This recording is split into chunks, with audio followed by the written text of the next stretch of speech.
Во четвртата задача која што се однесува за машините за еднонасочна струја, ќе разгледаме мотор на еднонасочна струја со паралелна возбуда што работи на мрежа со напон од 500 волти.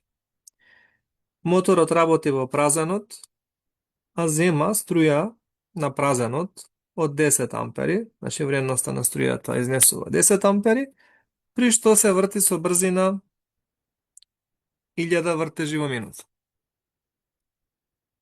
Значи имаме мотор на еднонасочна струја со паралелна возбуда, работи на мрежа со напон UN кој што изнесува 500 волти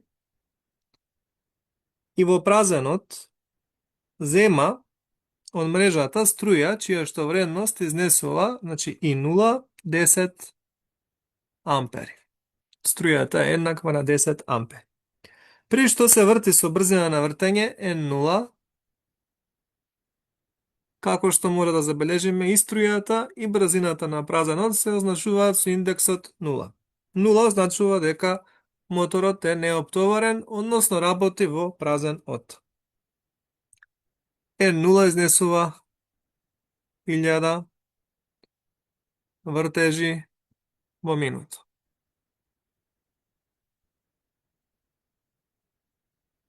Отпорот на намотката на индуктот RA, омскиот отпор, изнесува 0,2 оми, а возбудната намотка има отпор 250 ом. Потребно е да видиме колку ќе биде брзината на вртење на моторот кога истиот ќе се оптовари со струја од 100 ампери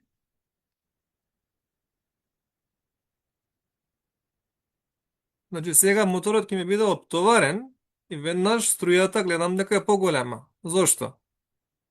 Оптоварувањето предизвикува протекување поголема струја, со цел да може моторот да го совлада тој товар кој што ќе се јави. Бидејќи моторот служи со цел да предвижува работен механизам, а не да работи неоптоварен, односно во празен од, во случајов. Значи треба да определиме брзината на вртење на моторот при оптоварување со струја од 100 ампери, ако се земе предвид дека реакцијата на индуктот го слабее магнетското поле, возбудното магнетско поле, за 2%. Тоа е она што е дадено и сега ние треба врз основа на податоците да ја решиме задачата. Најпрво ќе ја скицираме шемата, електричната шема на моторот. Значи имаме четкички, намотката на индуктот на моторот има отпорност RA, А доаѓаше од арматура, го приклучуваме на напон UN, задолжително мора да имаме возбудна намотка,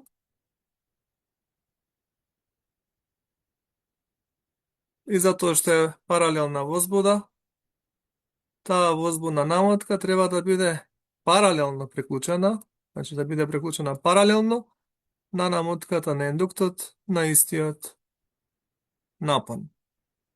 Се индуцира напон ЕА, додека струјата што ја зема моторот од мрежа се дели. Дел протекува низ намотката на индуктот, а дел протекува низ намотката на индукторот, односно низ возбудната намотка.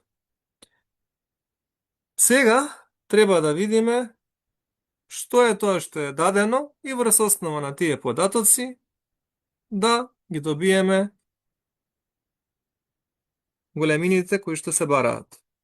Значи се бара да се определи брзината на вртење кога нема да биде занемарена реакцијата на индуктот. Кај моторите на еднонасочна струја се јавува реакција на индуктот. Тоа е всушност влијанието кое што магнетското поле на индуктот го создава и го има врз основното возбудно магнетско поле на моторот, односно во овој случај врз магнетскиот флукс. Бидејќи се бара брзината на вртење во новиот режим на работа и бидејќи ми е дадено дека ќе имаме слабење на тој основен магнетски флукс, се прашувам која физичка големина, односно која големина ги врзува, односно ги поврзува овие две големини. Возбудниот магнетски флукс и брзината на вртење на моторот. Тоа е индуцираниот напон кој што представува производ од брзината на вртење од основниот возбуден магнетски флукс и од константата која што пак зависи од конструктивните параметри на моторот. Бидејќи е дадено дека слабењето изнесува 2%, тоа ќе ми каже дека реакцијата на индуктот го слабее основниот возбуден магнетски флукс кој што постои во празенот и тоа за 2%. Како би можел да го запишам тоа? Основниот магнетски возбуден флукс, односно основниот возбуден магнетски флукс, намален за 2%, ќе го даде новиот возбуден магнетски флукс во режимот на работа кога моторот е оптоварен. Сега, ако јас сакам процентот да го претворам во број, треба да поделам со 100. Па ќе имам φV0 минус 2 врз 100, што е 0,02 по φV0. Односно φV0 минус 0,02 по φV0, ако го пресметам ова, ќе добијам 0,98 φV0. Тоа значи дека возбудниот флукс во новиот режим на работа ќе биде 98% од возбудниот магнетски флукс во празенот или, претворено во број, 0,98 помножено по возбудниот магнетски флукс во празен од. Бидејќи ми се бара брзината на вртење и бидејќи ми е дадено за колку ослабил магнетскиот флукс, а кажав претходно дека токму индуцираниот напон ги поврзува овие две физички големини, јасно е дека задачата ќе ја решам така што ќе ги искористам релациите за индуцираните напони. И тоа, за индуцираниот напон во празен од, јас можам да напишам дека е константата по брзината на вртење во празенот по возбудниот магнетски флукс во празен од. Додека за индуцираниот напон во новиот режим на работа, кога моторот е оптоварен, ќе напишам, односно ќе запишам K е по N по φ V0 меѓутоа по 0,98. Затоа што сега возбудниот магнетски флукс е φV, а не φV0. Доколку ги поделам овие две равенки, константите, кои што ме зависат од конструктивните параметри на моторот, ќе се скратат. Сега, откако ги поделив овие два израза за индуцираните напони, можам да се обидам да изразам брзината на вртење во новиот режим на работа кога моторот е оптоварен. А брзината на вртење која префрлам на другата страна ќе биде во бројител, односно ќе множи брзината на вртење на моторот во празенот и магнетскиот флукс во празенот остануваат во бројителот. Индуцираниот напон во празенот сега ќе оди во именител, додека индуцираниот напон во новиот режим на работа на другата страна ќе множи, односно ќе оди во бројител. Во именител остануваат и фиве 0 и 0,98. Еве зошто основниот возбуден магнетски флукс во новиот режим на работа се обидов и го изразив преку основниот возбуден магнетски флукс во празен од на моторот. Сега може тие да се скратат. Па за брзината на вртење N во новиот режим на работа се добива изразот N0 по EA врз EA0 по 0,98. Забележувам дека јас со цел да ја најдам новата брзина на вртење, потребно е да ги определам индуцираниот напон во новиот режим на работа и индуцираниот напон во празен од. Тоа можам да го сторам од равенките за рамнотежа на напони кај моторите. Напонот UN на кој што се приклучува моторот ми е еднаков на збирот од индуцираниот напон и од падот на напон кој што се јавува како резултат на протекување на струјата низ индуктот.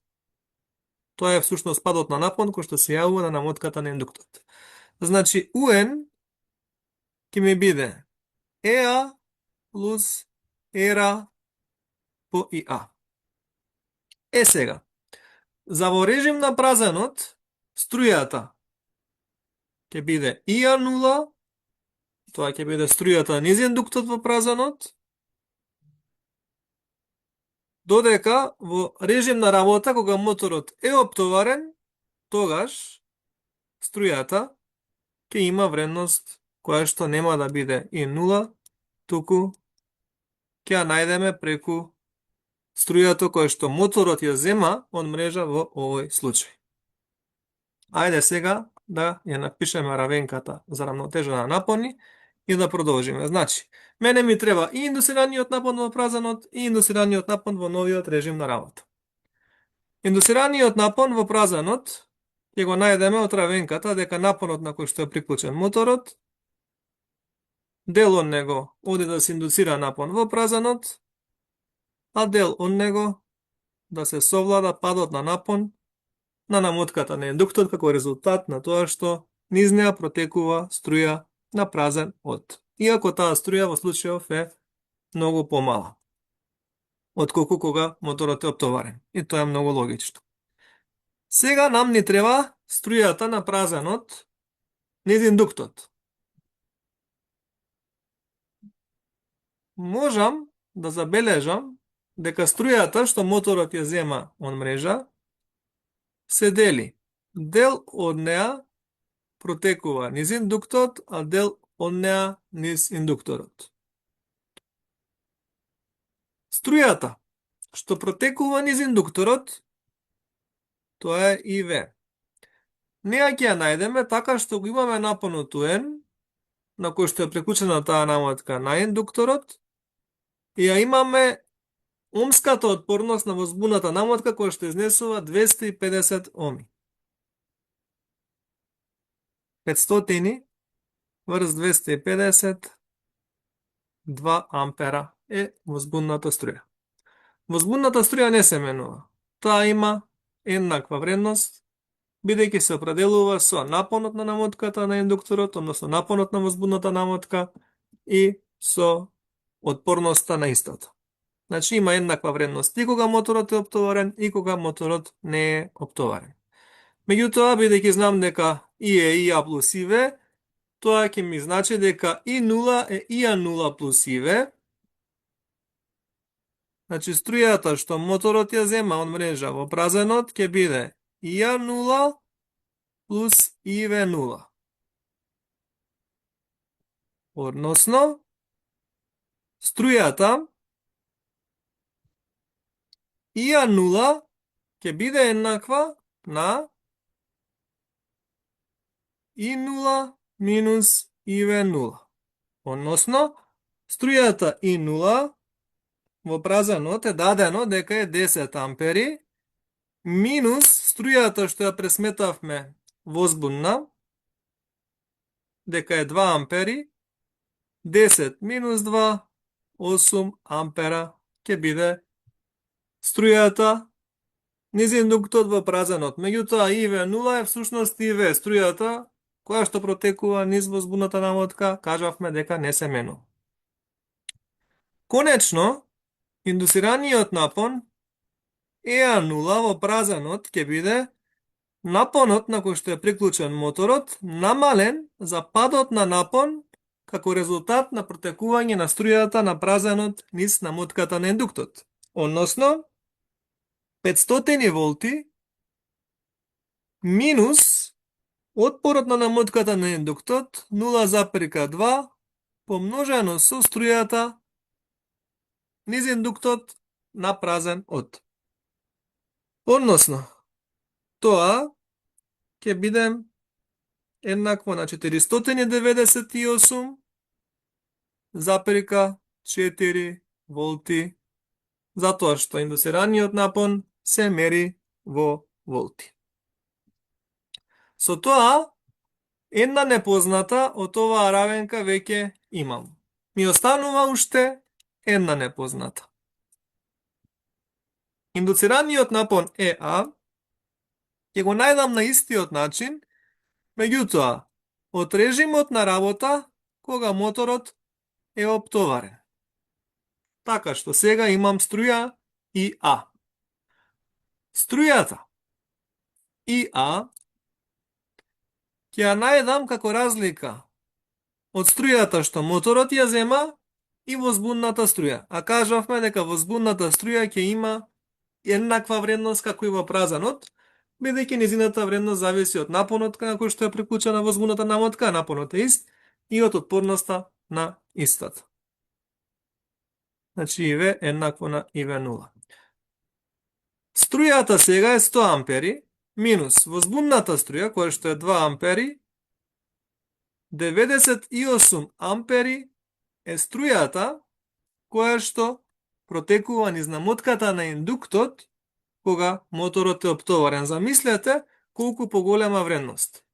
Тоа јасно ми кажува дека оптоварувањето значително влијае врз струјата.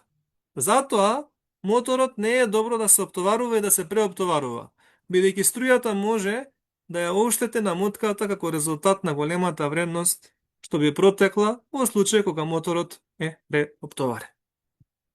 Сега, бидејќи знам колкава е струјата ИА, сега можам да дознам и колку е индуцираниот напон во овој режим на работа. Значи би имал 500 волти минус отпорот на намотката на индуктот кој што изнесува 0,2 по струјата од 98 ампери. Ако го пресметам ова за индуцираниот напон ќе добиам 480,4 волти. Конечно, ако овие вредности ги заменам ваму, за брзината на вртење ќе добиам 1000 вртежи во минута, тоа е брзината во празен од. По 480,4,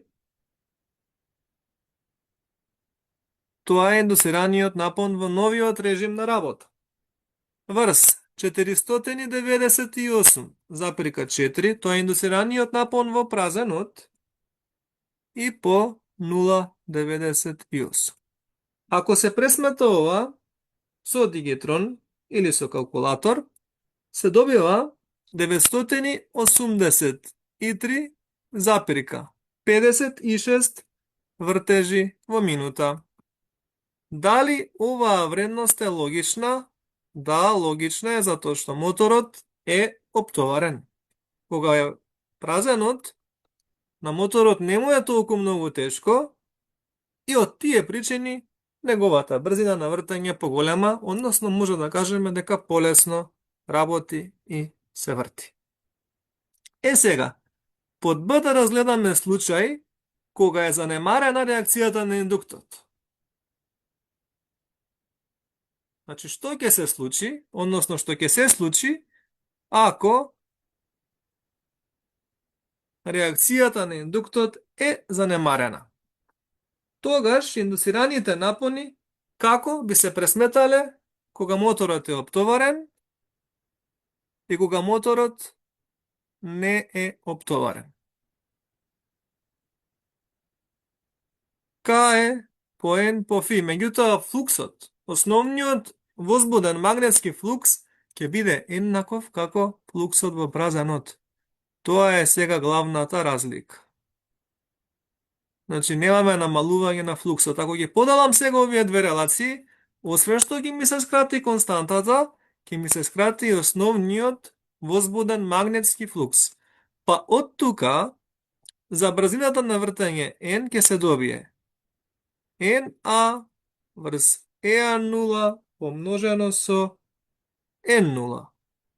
Значи, сега, инаку повторно тргнувам од тоа што ги поврзува основниот возбуден магнетски флукс и брзината на вртење. Нив ги поврзува индуцираниот напон. Па токму затоа работам преку индуцираните напон. Морам да најдам решение, а за да најдам решение, секогаш мора да видам што е дадено и што се бара. И како можам да го поврзам она што е дадено со тоа што се бара во задачата. Бидејќи знам колку изнесува брзината на вртење во празен од. И знам колку изнесуваат индуцираните напони во празен од, но индуцираниот напон во режимот на работа каде што моторот е оптоварен, јасно е дека брзината на вртење N ќе можам да ја пресметам како 480,4 врз 498,4 помножено со 1000. Ако го пресметам тоа, ќе добијам 963,88 вртежи во минута. И тоа е брзината на вртење што ќе имам доколку го занемарам, односно доколку ја занемарам реакцијата на индуктот. Намалениот возбуден флукс што значи? Тоа значи дека брзината на вртење ќе биде поголема и токму затоа од А во решението добив брзина на вртење која што имаше поголема вредност. Брзината на вртење кај моторите за еднонасочна струја се регулира, односно се управува или со возбудениот магнетски флукс или со напонот. Зависно од тоа дали треба да ја управуваме под или над номиналната брзина на вртење. Со тоа сум ја решил и оваа задача и се надевам дека нешто помага во разбирањето на концептите за машините за еднонасочна струја. Благодарам.